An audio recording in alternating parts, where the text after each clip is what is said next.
तिवसा तहसील में शिवनगांव ग्राम पंचायत में सड़कें अच्छी नहीं होने से छात्रों और किसानों को परेशानी हो रही है।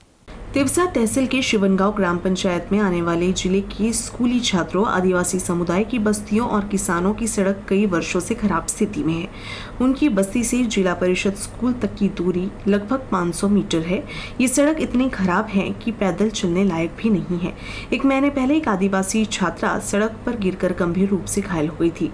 अगर साथ ही बारिश हो जाए तो उनका सड़क से आने जाने का रास्ता बंद हो जाता है। यहाँ सरकार कहती है कि छात्रों को शिक्षा से वंचित नहीं किया जाना चाहिए, लेकिन सड़क के कारण आदिवासी छात्रों को शिक्षा से वंचित होना पड़ता है। मी वर्ग 4थी मध्ये शिकत आहे। फतेपूरचा हा रस्ता खराब झालेले आहे। जास्त पाणी आल्यावर कधी आम्ही शाळेत जात नाही। पाणी जास्त असते।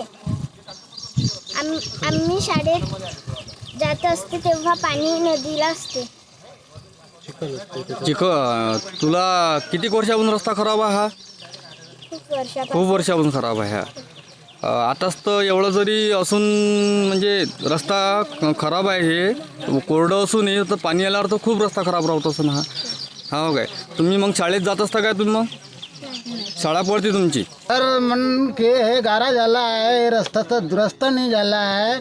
आमच्यावर गाववाले काही लक्ष नाही ठेवून राहिला, ग्रामपंचायतवाले काही ध्यान नाही देऊन राहिला। लाईनच्या काही हे नाही आहे, गारात पडले पट्टे आणि शाळात या म्हणते मास्टर। आम्हाला जो आदिवासी नगरामध्ये जो रस्ता जाते त्या रस्त्यामध्ये खूप प्रॉब्लेम होत आहे आणि शाळेच्या लेकरांना येण्यासाठी त्रास होत आहे आणि त्या लोकांना पण येण्यासाठी त्रास होत आहे।